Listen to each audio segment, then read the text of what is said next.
जी, अस्सलाम वालेकुम, क्या हाल है? सब लोग खैरियत से हैं?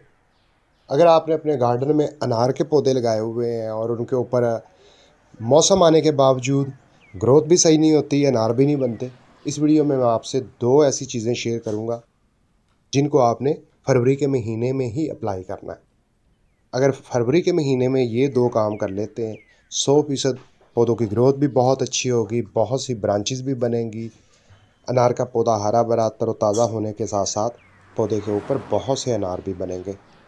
वो 2 काम कौन से हैं और कैसे करने हैं, वो इस वीडियो में मैं आपसे शेयर करने वाला हूँ। आपने क्या करना है, वीडियो आखिर तक ज़रूर वॉच करनी है।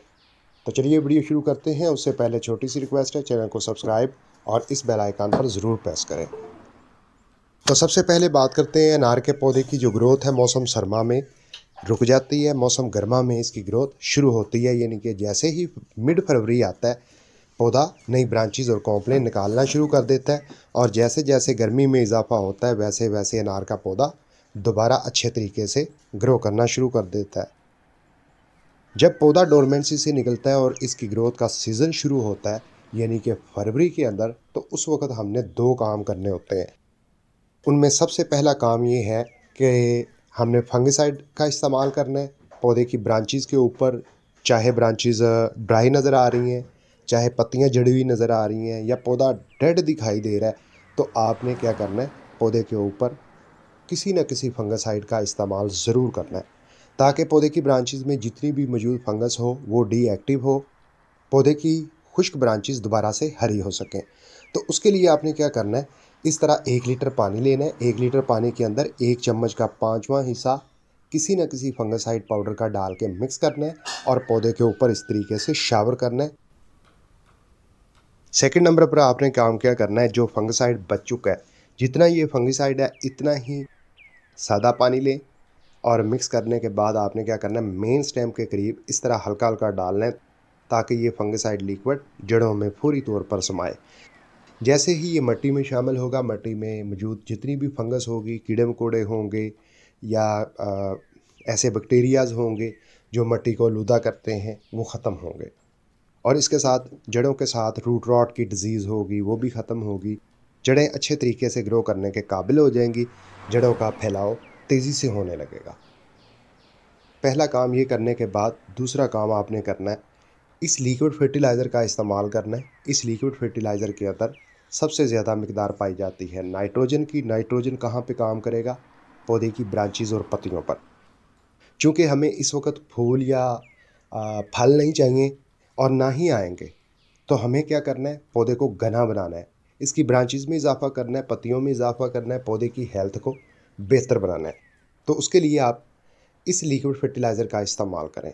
इस लिक्विड फर्टिलाइज़र के अंदर वैसे तो 17 के 17 न्यूट्रिएंट्स पाए जाते हैं, मगर जो सबसे ज़्यादा मिकदार पाई जाती है नाइट्रोजन की और मैग्नीशियम की। ये दोनों ऐसे न्यूट्रिएंट हैं जो पौधे को हरा-भरा करेंगे, ब्रांचेज़ में इज़ाफ़ा करेंगे, पत्तियों में इज़ाफ़ा करेंगे, पौधा बहुत ज़्यादा बुशी होगा और पौधे की हेल्थ बहुत अच्छी होगी। अब ये सवाल पैदा होता है, इस लिक्विड फर्टिलाइज़र को कहाँ से लेके आना है, कैसे तैयार करना है? उसका सिंपल सा तरीका ये है।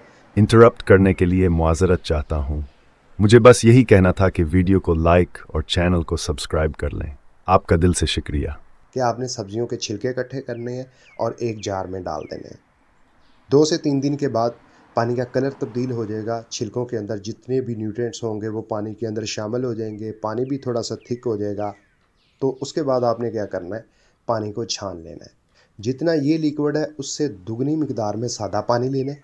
अच्छे तरीके से मिक्स करने के बाद फाइनली ये वो फर्टिलाइज़र तैयार हो चुकी है, जिसके अंदर नाइट्रोजन और मैग्नीशियम की क्वांटिटी बहुत ज़्यादा है, जिसके नतीजे में अनार के पौधे की ब्रांचेज़ में बेशुमार इज़ाफ़ा होगा, नई कॉम्प्लें बहुत सी बनेंगी, पत्तियों का साइज़ बड़ा होगा, बल्कि पत्तियाँ चमकदार और सरसब्ज़ दिखाई देंगी। तो आपने इस लिक्विड फर्टिलाइज़र को जब अप्लाई करना है, पहला ये काम करना है कि मिट्टी को 100% ड्राई करना है। बेहतर ये है कि गुड़ाई करके 1 दिन के लिए छोड़ दें। अगले दिन जब इस तरह मिट्टी खुश्क हो जाए, तो फिर आप इस लिक्विड फर्टिलाइज़र का इस्तेमाल कर सकते हैं। तो जैसे ही ये लिक्विड फर्टिलाइज़र मिट्टी के अंदर डालेंगे, तो इतनी डालें कि गमले की सारी मिट्टी भीगनी चाहिए। अगर ज़मीन में अनार के पौधे लगाए हुए हैं तो कम से कम 10 लीटर ये लिक्विड फर्टिलाइज़र ज़रूर इस्तेमाल करनी है। अगर गमले में पौधे लगाए हुए हैं तो हस्बे ज़रूरत जितनी भी मिट्टी है उस हिसाब से आप पानी डाल सकते हैं। दोबारा ये अमल आप 15 दिन में एक मरतबा दोहरा सकते हैं। उसके बाद इस लिक्विड फर्टिलाइज़र को दोबारा इस्तेमाल करने की इस सीज़न में ज़रूरत नहीं है।